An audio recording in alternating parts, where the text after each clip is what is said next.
Hello everyone, this is the third part of our chapter Life Process from class 10th Science. अब हमारा topic है respiration. Now first of all we will understand what is respiration. It is a process of releasing energy from food. अब क्या होता है, हमने खाना तो खा लिया, अब खाना खाने से एनर्जी प्रोड्यूस होती है और वही एनर्जी जो रिलीज़ होती है ना फूड से, उसी को हम रेस्पिरेशन कहते हैं. बट नॉर्मली हम लोग रेस्पिरेशन को मैच करते हैं ब्रीथिंग से, सांस लेने से. This release energy is stored in the forming bonds between ADP and inorganic phosphate to synthesis ATP molecules. अब इसको मैं आपको अच्छे से बताती हूँ, इसका मतलब क्या है कि जो एनर्जी रिलीज होती है ना, वो स्टोर होती है एडीपी या फिर इनऑर्गेनिक फॉस्फेट, जो कि एटीपी के मॉलिक्यूल सिंथेसिस करते हैं. एडीपी की फुल फॉर्म है एंडोसाइन डाइफोफॉस्फेट, एंड जो इनऑर्गेनिक फॉस्फेट है उसको टीआई करके लिखते हैं. एंड एटीपी की full form is very important, adenosine diphosphate. अब यहाँ पे रेस्पिरेशन की इक्वेशन है. इससे पहले हमने इक्वेशन पढ़ी थी फोटोसिंथेसिस की, वो भी इम्पॉर्टेंट है. It is also very very important. यहाँ पे क्या है, C6H12O6 यानी जो ग्लूकोज है. अब वहाँ पे प्रोडक्ट था हमारा glucose, oxygen and water photosynthesis में. एंड यहाँ पे वही ग्लूकोज एंड ऑक्सीजन जब ये दोनों मिलते हैं, अभी अपना क्या प्रोडक्ट निकालते हैं, carbon dioxide, water and energy. अब उसको और भी इसी तरीके से देखें ना, तो ये है कि वहाँ पर तो जो हमारा प्रोडक्ट था उस पर हमने यहाँ पे पहले लिखा, ग्लूकोज लिख दिया. अब जैसे हम खाना खा रहे हैं वो ग्लूकोज है, और सांस ले रहे हैं हम ऑक्सीजन, ये तो जुड़ गए हैं यहाँ पे. अब ये क्या बना रहे हैं, ह्यूमंस एक्सहेल करते हैं कार्बन डाइऑक्साइड, ठीक है, एंड साथ में कुछ वाटर के मॉलिक्यूल्स भी, ठीक, एंड साथ में कुछ हमारी एनर्जी भी रिलीज़ करते हैं हम लोग. और जो एनर्जी हम रिलीज़ करते हैं वो स्टोर होती है एटीपी यानी एंडोसाइन ट्राइफोफॉस्फेट के फॉर्म में. अगर आपको ये याद करनी तो ये ट्रिक बता रही हूँ मैं. खाना यानी ग्लूकोज और साथ में हम जो ऑक्सीजन इनहेल कर रहे हैं, जब ये साथ में मिलते हैं तो ह्यूमन अब क्या रिलीज़ कर रहे हैं, कार्बन डाइऑक्साइड हम लोग छोड़ते हैं, इंहेल करते हैं, एंड साथ में कुछ वाटर ड्रॉपलेट्स हम लोग एक्सहेल करते हैं, एंड साथ में एनर्जी भी रिलीज़ करते हैं. ऐसे ये पूरी हमारी इक्वेशन बन गई इजी वे में. हम नेक्स्ट है टाइप्स ऑफ रेस्पिरेशन. हमारी जो रेस्पिरेशन है वो कितने टाइप की होती है. रेस्पिरेशन हमारी मेनली 2 टाइप्स की होती हैं. पहला एनारोबिक, दूसरा एरोबिक. अब यहाँ पे एक इजी सा चार्ट है. पहले हमारे कुछ फीचर्स हैं, फिर कुछ उनके कह सकते हैं डिफरेंसेस हैं. पहला जो फीचर है वो है ऑक्सीजन की रिक्वायरमेंट, एरोबिक में एंड एनारोबिक में. अब एरोबिक में ऑक्सीजन की रिक्वायरमेंट होती है एंड एनारोबिक में ऑक्सीजन की रिक्वायरमेंट नहीं होती है, बिल्कुल नहीं होती है. ऑकरिन, अब ये कहाँ होता है, साइटोप्लाज्म में एंड माइटोकॉन्ड्रिया में होता है ये. एंड एनारोबिक की बात की जाए तो वो साइटोप्लाज्म में होता है ओनली. ब्रेक डाउन, अब ब्रेक डाउन कैसे, complete break down of glucose take place and incomplete break down of glucose take place. यानी कि ऑक्सीजन की यहाँ पे नीड है, यहाँ पे नीड नहीं है. ये साइटोप्लाज्म एंड माइटोकॉन्ड्रिया में होता है और एनारोबिक वाला सिर्फ और सिर्फ साइटोप्लाज्म में होता है. ब्रेक डाउन, यहाँ पे जो ग्लूकोज है वो अच्छे से ब्रेक डाउन हो गया. देखो ये एनारोबिक वाली है तो यहाँ अच्छे से ब्रेक डाउन हो गया. बट जो एनारोबिक है यहाँ पे अच्छे से फुली ब्रेक डाउन नहीं होता है. इसकी इक्वेशन में आगे देखेंगे एनारोबिक वाले की. एंड प्रोडक्ट्स क्या निकलते हैं, यहाँ पे एंड प्रोडक्ट्स देखो हमारे, वो है carbon dioxide and water, and यहाँ पे सेम वही है. एंड यहाँ पे क्या एनारोबिक रेस्पिरेशन में क्या प्रोडक्ट्स हैं, वो है carbon dioxide and ethanol, alcohol और लैक्टिक एसिड भी प्रोड्यूस होता है. एनर्जी कितना होता है, energy produce from 1 glucose molecule. अब जो एक ग्लूकोज का मॉलिक्यूल है उसमें से कितनी एनर्जी होती है। अब जो एरेबिक वाला है इसमें ऑक्सीजन हम ले रहे हैं ना, तो उसमें ज़्यादा एनर्जी फॉर्म हो रही है, जैसे 38 ATP, एंड एनारोबिक वाले में ओनली 2 ATP रिलीज़ हो रही है। अब आगे हम देखेंगे एरेबिक रेस्पिरेशन के बारे में। अब यहाँ पे हम एक रिएक्शन देखेंगे, वो है एरेबिक रेस्पिरेशन की रिएक्शन। एक मॉलिक्यूल है ग्लूकोज का, अब वो फॉर्म हो जा रहा है। अब ये जो ये रिएक्शन जो है इसको ग्लाइकोसिस कहेंगे। ये साइटोप्लाज्म में हो रही है। अब ये ग्लूकोज पायरूवेट बन जा रहा है 2 मॉलिक्यूल्स वाला।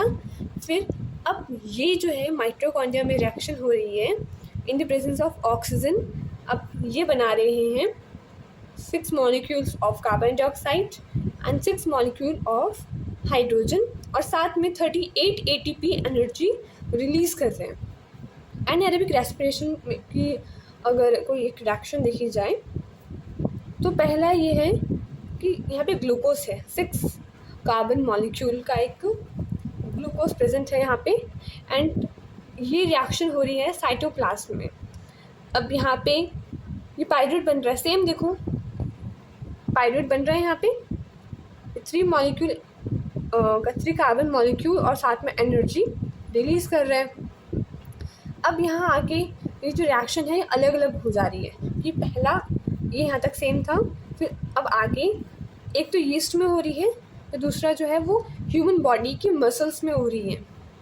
अब इसमें क्या है, जो यीस्ट में हो रही है यहाँ पे ऑक्सीजन प्रेजेंट नहीं है, लैक ऑफ ऑक्सीजन में ये हो रही है। तो ये इसके प्रोडक्ट्स क्या निकलेंगे, पहला तो इथेनॉल बनाएगा, दूसरा कार्बन डाइऑक्साइड, एंड तीसरा ये एनर्जी रिलीज़ करेगा ओनली 2 कार्बन मॉलिक्यूल्स, यानी 2 ATP अपनी एनर्जी रिलीज़ करेगा। यहाँ पे देखो 38 ATP रिलीज़ कर रहा था।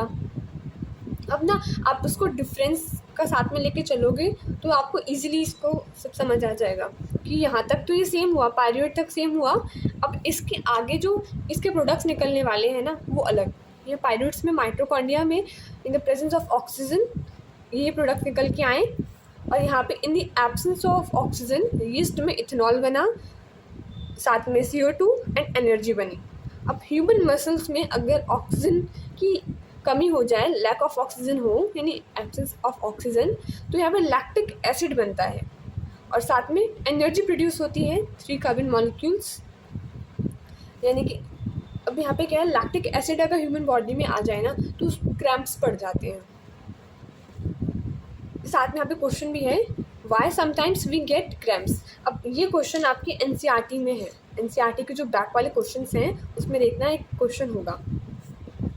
अब इसका जो आंसर है यहाँ पे लिखा हुआ है, sometimes when there is lack of oxygen in muscle cells the pyruvate is converted into lactic acids which is also called 3 carbon molecule. This built up of lactic acid in muscles during sudden activity causes cramp. यानी lactic acid की presence से ही हमारे human body में cramps पड़ते हैं। अब यहाँ पे डिफरेंस ये इम्पॉर्टेंट है, इसको ध्यान से समझना कि ब्रीथिंग एंड रेस्पिरेशन में डिफरेंस क्या है। क्योंकि हम लोग तो ये सोचते हैं रेस्पिरेशन यानी कि सांस अंदर बाहर लेना, ब्रीथिंग है वो एक फिजिकल प्रोसेस है और रेस्पिरेशन एक बायोकेमिकल प्रोसेस है। और ब्रीथिंग के अंदर inhaling exhaling of fresh air and foul air आता है, और रेस्पिरेशन में क्या आता है, involve exchange of respiratory gases and oxidation of food. यानी इसमें फूड को ऑक्सीडेशन होता है, एनर्जी रिलीज होती है, एंड साथ में रेस्पिरेटरी गैसेस का एक्सचेंज यानी कि ऑक्सीजन कार्बन डाइऑक्साइड कोई हम ले रहे हैं, कुछ हम बाहर छोड़ रहे हैं, ये सब रेस्पिरेशन में आता है। ब्रीथिंग में कोई भी एंजाइम एक्शन प्रेजेंट नहीं है, और यही जो रेस्पिरेशन है वहाँ पे numbers of enzymes required for oxidation of food. Breathing में देखो, it does not release energy. अब ये ब्रीथिंग कोई भी एनर्जी रिलीज नहीं करता, जबकि ये एनर्जी कंज्यूम कर लेता है। हमें सांस अंदर बाहर लेने में भी एनर्जी लगती है।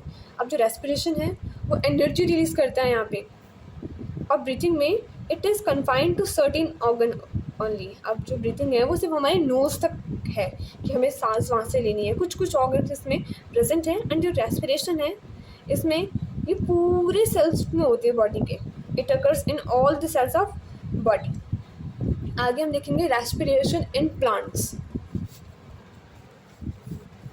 अब प्लांट्स में रेस्पिरेशन कैसे होती है अब हम ये देखेंगे. पहला है स्टोमेटा. ठीक है. In leaves and green stems.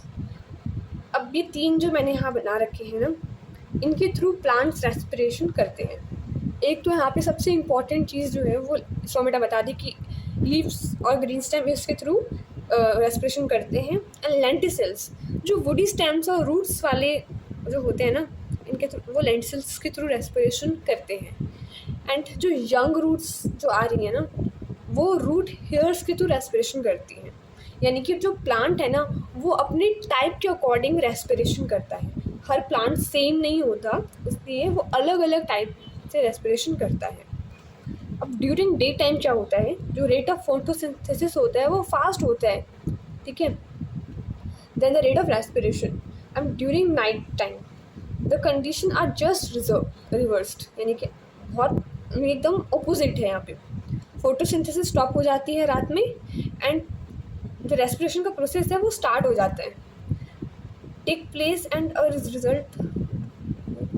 अब इसमें क्या है ना कि डे टाइम में थोड़ी बहुत रेस्पिरेशन होती है, बट नाइट टाइम में जो फोटोसिंथेसिस है वो एकदम ही स्टॉप हो जाती है. इसकी वजह से जो ऑक्सीजन होती है ना, वो डिफ्यूज़ हो जाती है प्लांट्स में एंड जो कार्बन डाइऑक्साइड है वो बाहर आने स्टार्ट हो जाती है. यानी कि वो ऑक्सीजन लेना स्टार्ट कर देते हैं एंड कार्बन डाइऑक्साइड रिलीज़ करना स्टार्ट कर देते हैं, जो कि प्लांट्स डे में अलग करते हैं. वो ऑक्सीजन रिलीज़ करते हैं, कार्बन डाइऑक्साइड इनटेक करते हैं. ये रात में अपोजिट हो जाता है. तभी रात को कहते हैं पेड़ के नीचे नहीं सोना चाहिए रात को. Respiration in animals. अब एनिमल्स कैसे रेस्पिरेशन करते हैं. A large fine and delicate surface area to get enough oxygen. जो एनिमल्स हैं इनके पास अपना एक large fine and delicate surface होता है और इनफ ऑक्सीजन को लेने का. Thin walls are for easy diffusion and exchange of respiratory gases. अब इनके पास थिन वॉल्स होती हैं जो easy diffusion and exchange of respiratory gas को हेल्प करती हैं and rich blood supply for transport of gases. अब जो एनिमल्स इनके पास तो बहुत ज़्यादा होता है ना, कह सकते हैं रिच ब्लड सप्लाई होता है जिसके थ्रू वो गैस को ट्रांसपोर्ट कर सकते हैं. अब इसके बाद हम देखते हैं रेस्पिरेशन थ्रू प्लाज्मा मेम्ब्रेन. अब ये एमीबा करता है. ट्रांचल रेस्पिरेशन ग्रास हॉपर करता है एंड ब्रांचल रेस्पिरेशन फिश करती हैं एंड कस्कटेनिस रेस्पिरेशन जो है वो अर्थवॉर्म करता है. यानी कि जो अर्थवॉर्म है ना, वो अपनी स्किन के थ्रू रेस्पिरेशन करता है और जो अमीबा है वो अपनी जो उसकी जो पूरी होल बॉडी होती है ना, उसके थ्रू भी रेस्पिरेशन करता है. अब ह्यूमंस हो गए, रेप्टाइल्स हो गए, बर्ड्स हो गए, अब ये क्या करते हैं, अपनी पल्मोनरी रेस्पिरेशन करते हैं ये लोग. एक्वेटिक ऑर्गेनिजम्स में देखते हैं सबसे पहले रेट ऑफ ब्रीथिंग जो होता है वो हाई होता है एक्वेटिक एनिमल्स में, as level of dissolve oxygen in water is less than the level of oxygen in air. अब क्या होता है, जो एयर होती है ना, इसमें ऑक्सीजन लेवल बहुत ज़्यादा होता है in comparison to water. Water में तो कम होता है ऑक्सीजन, तो जो हमारे एक्वेटिक एनिमल्स होते हैं उनको ज़्यादा से ज़्यादा उनका जो रेट होता है ब्रीथिंग का वो हाई हो जाता है. अब वो रेस्पायर थ्रू गिल्स, अपने गिल्स के थ्रू वो रेस्पिरेशन प्रोसेस करते हैं. नेक्स्ट आता है टेरेस्ट्रियल ऑर्गेनिज्म. जो हमारे लैंड पे रहने वाले जो ऑर्गेनिजम्स हैं वो अपना कैसे रेस्पिरेशन करते हैं ये देखते हैं. They use atmospheric oxygen for respiration. यानी कि हमारा जो इन्वायरमेंट है उसमें बहुत सारी एयर है और उसमें बहुत सारी ऑक्सीजन भी प्रेजेंट है, तो हम इजीली वहाँ से हम अपनी ऑक्सीजन ले लेते हैं. यहाँ पे देखो कि यहाँ पे ह्यूमन बॉडी है, वो अपने नोज से जो एयर है ले रहा है, एंटर वाया नोज और माउथ. अपने नोज या माउथ से वो अपने एयर एंटर करा रहे हैं, ट्रेवल डाउन टू लार्निक्स एंड फार्निक्स। अब इसके थ्रू ये जो हमारा एयर है वो आ रही है नीचे, enter into primary filtration done हो जाती है यहाँ पे, फिर ट्रैकिया में आती है, यहाँ पे फर्दर फिल्ट्रेशन डन हो जाती है, फिर लेफ़्ट एंड राइट ब्रोंकाई में जाती है। अब यहाँ पे एयर पास हो जाती है, ब्रोंशियल्स पे चली जाती है एंड फाइनली एंटर करती है एल्वुली में, absorption of oxygen from the air, फिर लास्ट में diffusion of oxygen into blood capillaries. अब यहाँ पे जो ब्लड है वो अच्छे से फिल्टर होना स्टार्ट हो जाता है। इससे आगे बढ़ते हैं, नसल कैविटी। एयर एंटर्स द नसल cavity through the external nostril. अब जो एयर है वो नसल कैविटी में एंटर करती है थ्रू द एक्सटर्नल नोस्ट्रिल। अब यहाँ पे जो air is warmed, moisture and dust particles are entrapped in the mucus. अब जो हमारी जो नोज़ है इसके अंदर एक स्टिकी सब्सटेंस होता है, वो क्या हेल्प करता है, जो जितना भी डस्ट पार्टिकल्स मॉइस्चर वगैरह है ना वो ट्रैप कर लेता है। जो एयर है वो पास करती है नोस्ट्रल से, फिल्टर होती है फाइन हेयर्स के थ्रू और फिर वो पासेज लाइन में एंटर कर जाती है आगे। नेक्स्ट पार्ट है हमारा यहाँ पे फार्निक्स। अब ये कॉमन पैसेज है एयर एंड फूड का, यहाँ पे हमारे air as well as food दोनों एंटर करते हैं। इट लीड्स इनटू ट्रकिया जो विंड पाइप है एंड इसोफेगस फूड पाइप। यानी अब ये क्या करता है फार्निक्स, जो एयर है उसको ट्रकिया में डाल देता है और जो फूड है उसको इसोफेगस यानी फूड पाइप में एंटर करा देता है। Oesophagus lies dorsal to trachea. Next, while swallowing the food, glottis जो है get covered by a small cartilaginous flap of skin called epiglottis.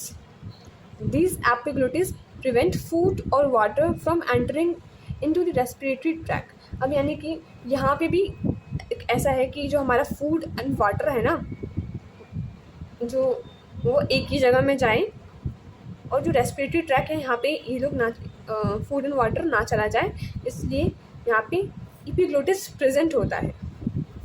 Next है ट्रकिया।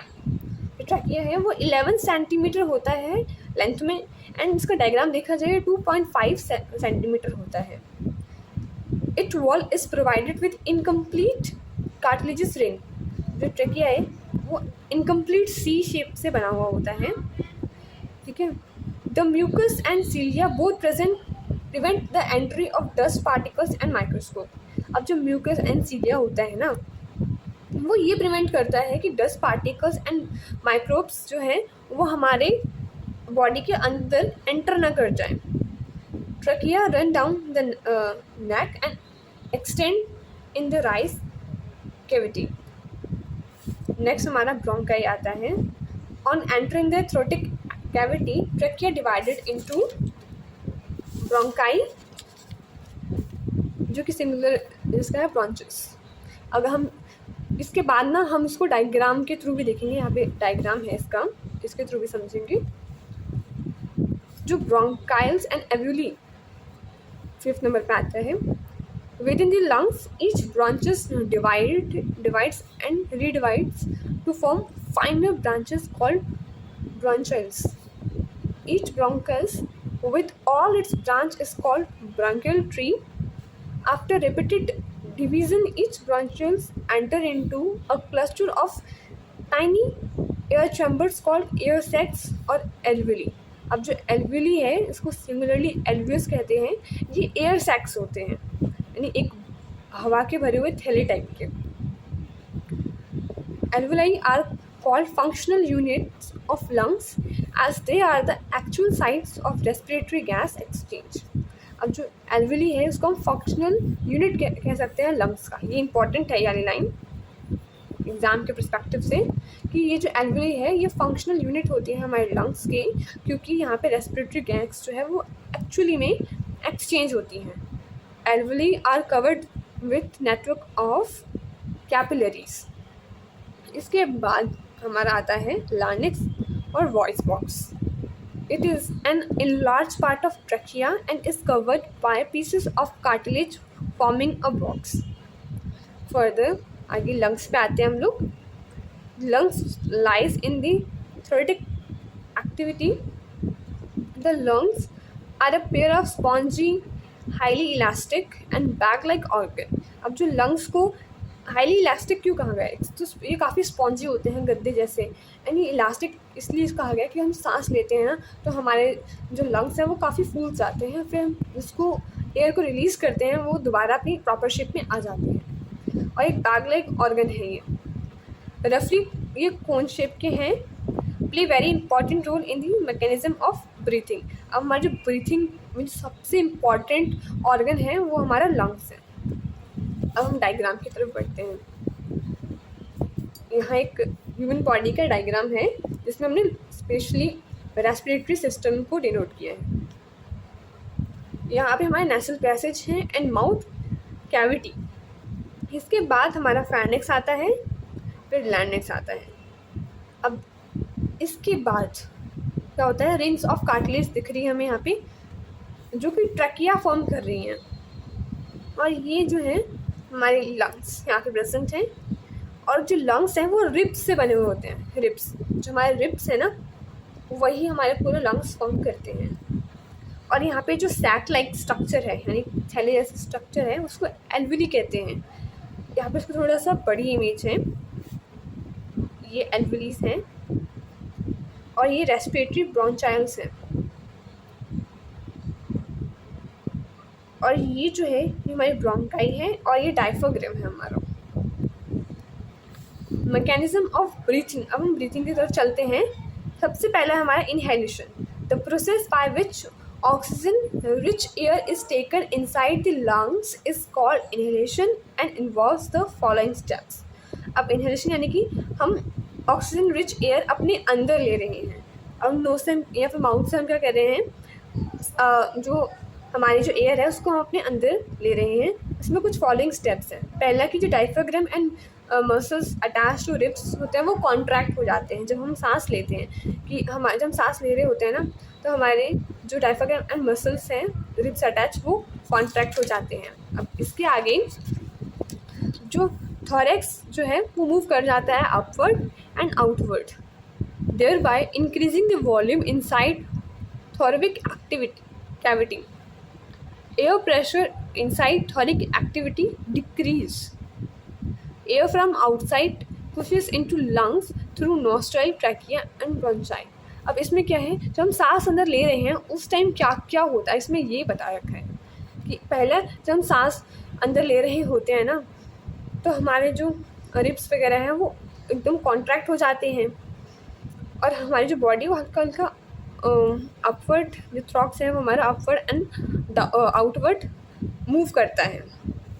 और जो हमारी थॉरिक कैविटी है ना उसमें जो वॉल्यूम है वो इंक्रीज़ होनी स्टार्ट हो जाती है और एयर प्रेशर डिक्रीज़ हो जाता है इन थॉरिक कैविटी. अब नेक्स्ट जो है वो हमारा है एक्सेलेशन. इनहेलेशन का अपोजिट है एक्सेलेशन. अब इसमें क्या होता है, जो वेस्ट कार्बन डाइऑक्साइड होती है ना हम उसको पुश आउट कर देते हैं अपने लंग से, इसको हम एक्सेलेशन कहते हैं. The muscles of diaphragm and ribs relax हो जाते हैं. इसमें जब हम सांस बाहर निकालते हैं हम काफ़ी रिलैक्स फील करते हैं क्योंकि हमारा जो डायफ्राग्राम है ना और रिब्स जब हम अपनी कार्बन डाइऑक्साइड बाहर रिलीज़ करते हैं तो वो रिलैक्स हो जाते हैं एंड थॉरिक कैविटी कॉन्ट्रैक्ट हो जाती है और अपने ओरिजिनल साइज में आ जाती हैं. This presses the lungs due to which the carbon dioxide is expelled. आगे हमारा transport of respiratory gas in human beings, कि जो रेस्पिरेटरी गैस है वो ह्यूमन बींग्स में कैसे ट्रांसपोर्ट की जाती है. Respiratory pigment take up oxygen from the air in the lungs and carry it to tissues which are deficient in oxygen before releasing it. अब क्या होता है, जो रेस्पिरेटरी पिगमेंट है वो क्या कहता है ऑक्सीजन लेता है फ्रॉम द एयर, जो लंग्स है उसको कैरी करते हैं टू द टिश्यूज़ जो कि ऑक्सीजन की कमी होती है जिसके अंदर क्योंकि वो रिलीज़ कर चुके होते हैं अपनी कार्बन डाइऑक्साइड. इन ह्यूमन बींग्स जो रेस्पिरेटरी पिगमेंट है उसको हीमोग्लोबिन कहते हैं, which has a very high affinity for oxygen. This pigment is present in the red blood corpuscles, जिसको आरबीसी कहते हैं। आरबीसी के अंदर हमारा हीमोग्लोबिन प्रेजेंट। कार्बन डाइऑक्साइड जो होता है वो ज़्यादा सॉल्युबल होता है वाटर के अंदर देन ऑक्सीजन, इसलिए वो ज़्यादा ट्रांसपोर्ट किया जाता है डिज़ोल्व फॉर्म में इन आवर ब्लड। नेक्स्ट अब हम देखते हैं एम्फाइसीमा। अब ये एक ऐसी कंडीशन है जिसमें जो हमारा जो स्मोकर्स होते हैं उनके लंग्स गैसेस एक्सचेंज करना रिड्यूस कर देते हैं। इसकी वजह से अब हार्ट पे प्रेशर पड़ता है। अब हार्ट पे प्रेशर कैसे, जो हार्ट है उसको ज़्यादा ब्लड पंप करना पड़ता है, पंप मोर ब्लड, अब जिसकी वजह से उनको हार्ट अटैक भी आ जाता है। अब यहाँ पे एक फैक्ट है, वो ये है कि average rate of breathing normal adult की वो होती है 15 to 18 टाइम्स पर मिनट। इसी के साथ हमारा जो ये टॉपिक है वो कंप्लीट होता है। अब जो हमारा नेक्स्ट पार्ट होगा उसमें हम ट्रांसपोर्टेशन के बारे में पढ़ेंगे। Thank you.